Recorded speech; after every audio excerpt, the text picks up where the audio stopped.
अस्सलाम वालेकुम IB take channel की जानब से खुशामदीद। उम्मीद करता हूँ आप खैरियत से होंगे, मैं भी खैरियत से हूँ।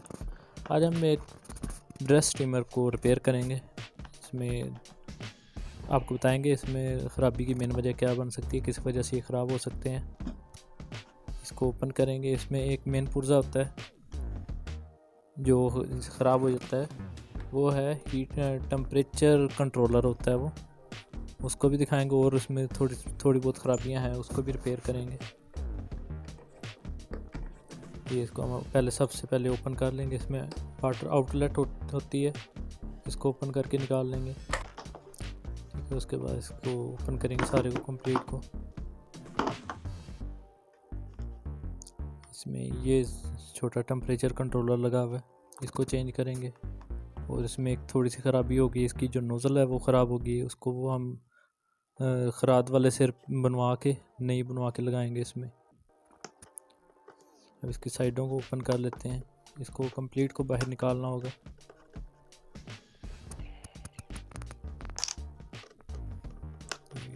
केयरफुली ये सारे स्क्रू वगैरह ओपन करेंगे, इसको बाहर निकाल लेंगे। ये भी स्विच पे लगे हुए हैं क्लिप, ये भी उतारेंगे। और पानी का पाइप है उसको भी उतार लेंगे। ये नोज़ल डैमेज हो चुकी है कंप्लीट तौर पे, ये प्लास्टिक की नोज़ल है आगे लगी, ये ख़राब हो रही है। इसमें अब दूसरी आयरन की बनी हुई नोज़ल लगा देंगे, पाइप जो होगा उसको बना के। ये अब कंप्लीट हो गया, इसको हम कंप्लीटली तौर पे साथ से हटा लेंगे। ये आपको स्क्रीन में नज़र आ रहा होगा, ये होता है टेम्परेचर कंट्रोलर। सबसे पहले ये ख़राब होता है, इसके बाद अगर मैकेनिक के पास लेके जाएं, मैकेनिक इसको डायरेक्ट कर देते हैं। अक्सर डायरेक्ट करने से फिर ये इसको ज़्यादा नुकसान होता है। हम इसको ओपन कर रहे हैं, ओपन कर लेंगे। ये न्यू है, इसको हम यहाँ पे रख के लगाएंगे। अभी नहीं इसको लगाएंगे, हम इसको बाद में लगाएंगे। इसको कम्प्लीटली तौर पे ठीक करके, इसमें क्यों ख़राबी बनी है उसकी वजह देखें, कौन सी वजह होती है। इसमें ये आपको वाइट पाउडर नज़र आ रहा होगा जो इसकी तय के साथ लगा हुआ है। थोड़ा स्क्रैच भी करेंगे, ये पाउडर सा है। आपने इसमें जब भी पानी यूज़ करना हो तो आप फ़िल्टर का पानी यूज़ करें, आम नल से पानी या मोटर का पानी बिल्कुल यूज़ ना करें इसके साथ। ये नोज़ल बनवा ली थी मैंने खराद वाले से, इसको इसमें लगा के ऊपर मैजिक लगा दिया, एयर टाइट कर दिया ताकि इसमें से हवा या पानी स्टीम किसी तरह भी बाहर ना निकले साइडों से। और इसके ऊपर पाइप आ जाएगा। ये चीज़ आप देख सकते हैं, बहुत केयरफुली बनवा ली मैंने ये। अब इसके ऊपर इसको लगाऊंगा, कंट्रोलर को लगाऊंगा, पहले इसको चेक कर लूँगा। ये वाटर आउटलेट लगा के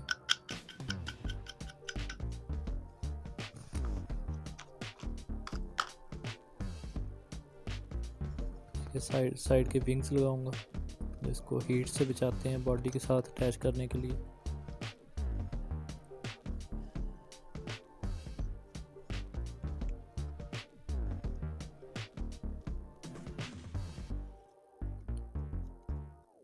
जिन्होंने अभी तक मेरे चैनल सब्सक्राइब नहीं किया, उनसे गुजारिश है कि मेरा चैनल सब्सक्राइब कर लें। ऐसी बहुत सी मालूमाती वीडियोस मैं आपके लिए लेके आता हूँ जो घरेलू चीज़ों पर, अप्लाइंसेस के ऊपर बनी होती हैं। मेरी वीडियोस के बदौलत आप घर की चीज़ें आप खुद ठीक कर सकते हैं, खुद रिपेयर कर सकते हैं। अगर यही किसी मैकेनिक वगैरह से ठीक करवाएं तो वो 4 से 5 हज़ार आपसे ले लेगा, क्योंकि ये बहुत महंगी चीज़ है। 30-40 हज़ार की रेंज में आता है ये स्टीमर।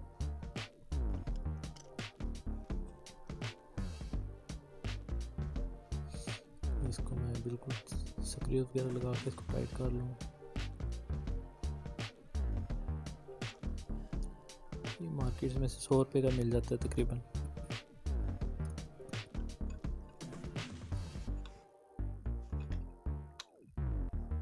जितना टाइट करूँगा इतना ही बॉडी के साथ अटैच हो जाएगा, ताकि जो हीट को ले सके और हीट से इसको कंट्रोल करे।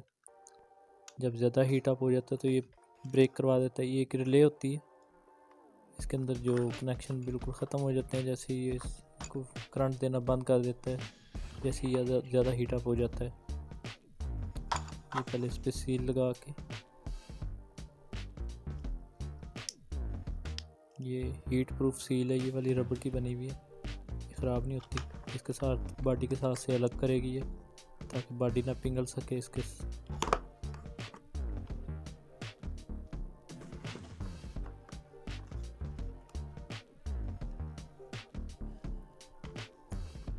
ये इसकी नोज़ल को बाहर निकाल के उसके पाइप टाइट हो जाएगा।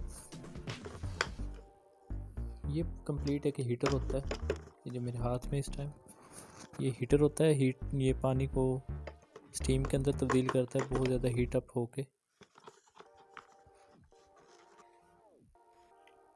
ये लग गया जी। अब ये स्क्रू वगैरह लगा के इसको टाइट कर दूंगा। उसके बाद ये पाइप फिट हो जाएगा साथ इसके, पानी वाला पाइप जो इसमें जो वाटर टैंक होता है उससे पानी लेके इसमें पहुंचाता है, और इसमें से फिर ये हीटर जब चलते हैं तो हीट पैदा करके इसको स्टीम में तब्दील कर देते हैं पानी को। बिल्कुल थोड़ी सी मिकदार होती है, इसलिए ये जल्दी से हीट में तब्दील हो जाता है। ये प्लग एंड प्ले होता है, फ़ौरन से स्टीम देना शुरू कर देता है। ये प्रेस का मुतबादल है, इस आयरन प्रेस का जो है ये मुतबादल है। अब इसके हम कनेक्शन कर लेंगे। ये डायरेक्ट वायर लग जाएगी इसमें आके, स्विच में आके लग जाएगी। स्विच थोड़ा मसला कर रहा था, मैंने स्विच को फिर ठीक किया। इसमें थोड़ा सा अलाइनमेंट का मसला था। ये डायरेक्ट स्विच की तार जो आके लग गई इसमें स्विच के अंदर। इसके बाद स्विच से लेके इसमें लगेगी कंट्रोलर में, कंट्रोलर से जाके फिर ये एलिमेंट में लगेगी जाके।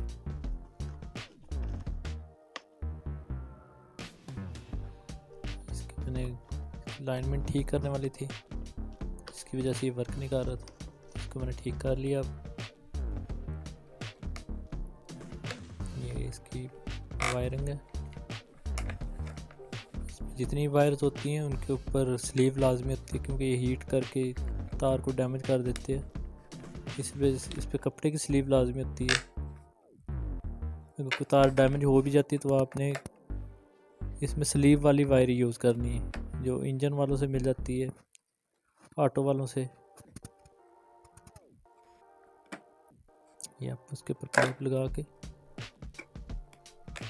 उस पर वायर का जो कैचर है उसको टाइट कर दूंगा, ताकि पानी इसमें से ड्रॉप ना हो, लीकेज वगैरह का मसला ना हो इसमें।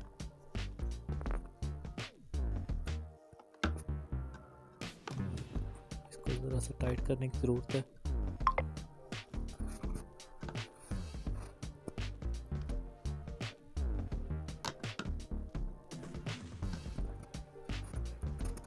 अगर वीडियो अच्छी लगे तो प्लीज़ लाजमी लाइक कीजिएगा।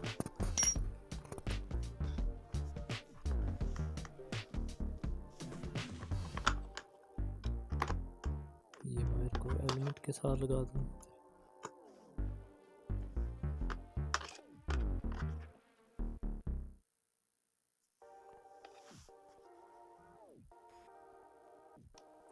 ये देख रहे थोड़ा छोटा पीस है ये वाला। स्विच से लगा के टेम्परेचर कंट्रोलर के साथ, और टेम्परेचर कंट्रोलर से लेके एलिमेंट के साथ लगा दूंगा, इसको अटैच कर दूंगा। उसके बाद ये इसका सर्किट कंप्लीट हो जाएगा।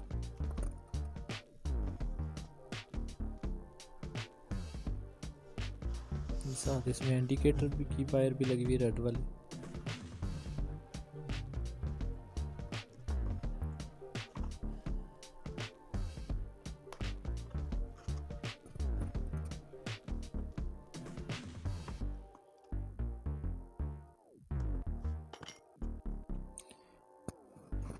इसका मैं थोड़ी सी तब्दीली कर रहा हूँ कि जैसे ही ये एलिमेंट इसका ऑन होगा तभी लाइट ऊपर ऑन होगी, अगर एलिमेंट ऑन नहीं होगा तो ऊपर लाइट भी ऑन नहीं होगी।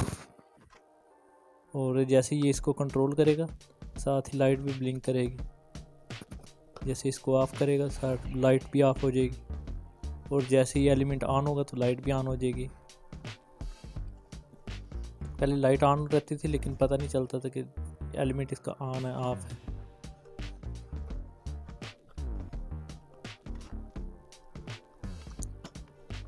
अगर वीडियो के मतलब कोई अगर सवाल हो तो आप मुझे कमेंट करें, तो मैं उसका लाजमी जवाब दूंगा आपको।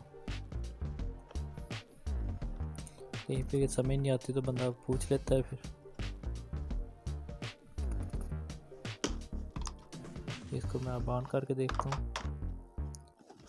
ये अब स्विच ऑन करूँगा, ये अब ऑन हो चुका है, देख रहे हैं आप, ऑन हो चुका है। अब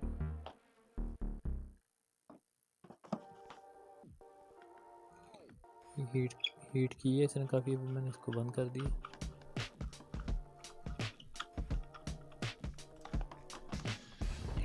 इसको बंद कर दूँ और उसको बाद में इसमें पाइप लगा के इस नोज़ल वगैरह इसमें चेक करूँगा स्टीमर वर्क कर रहा है कि नहीं कर रहा। वैसे तो इसको पानी के बगैर चलाना नहीं चाहिए, मैं तो थोड़ी देर के लिए इसको ऑन करके चेक कर रहा हूँ कि हीट कर रहा है कि नहीं कर रहा।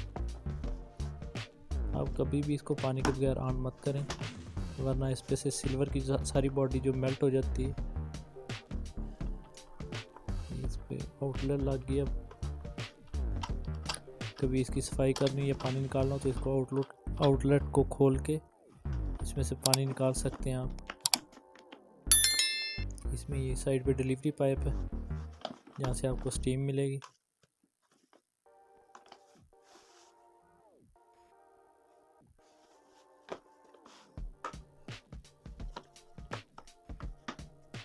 इसको कंप्लीट तौर पे बंद करना ज़रूरी है।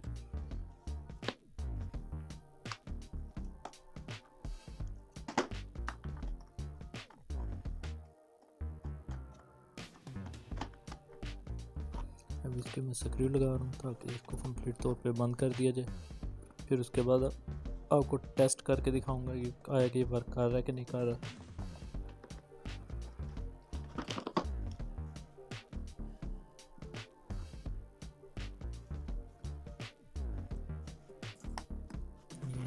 लग गई। ये अलग से इसका सेफ गार्ड बना हुआ है ताकि इसकी जो हीट है ये इसमें डिज़ोल्व हो जाए। ये प्लास्टिक का जो सेफ गार्ड लगा दिया मैंने, इसके अंदर ये स्प्रिंग आ जाएगा। स्प्रिंग पाइप को इससे हटा के रखेगा और पाइप को डैमेज करने से बचाएगा। अब इन स्प्रिंग को पाइप के ऊपर ले आता हूँ। ये पाइप आ गया नोज़ल के ऊपर और इसको मैं प्लास से टाइट कर दूँगा और एक अलग से वायर भी लगा दूँगा इसके ऊपर ताकि लीकेज वगैरह ना हो इसमें से। पहले वाला रिंग उतार दिया मैंने और दूसरी वायर लगा के इसको टाइट कर दूँगा। ये क्लम्प का काम करेगा इधर से।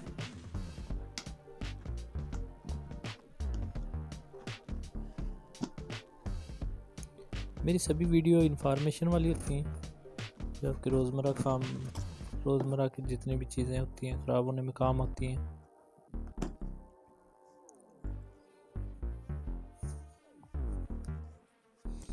इसमें आपको मैंने लगा दिया। अब ये स्प्रिंग आ गया इसके ऊपर, ये इसको पाइप को बैंड होने से बचाएगा क्योंकि जैसे ये हीट होता है, ये स्टीम देता है तो पाइप बिल्कुल नरम हो जाता है और स्प्रिंग इसको तनाव में रखेगा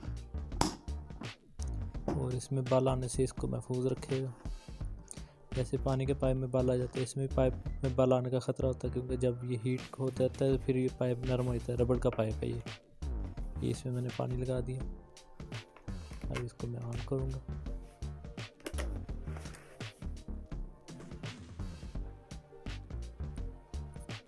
ये भी वर्क करना शुरू हो गया, आवाज़ आनी शुरू हो गई इसमें से।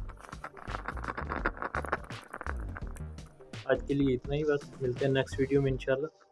तब तक के लिए इजाज़त, अपना ख्याल रखिएगा। अल्लाह हाफिज़।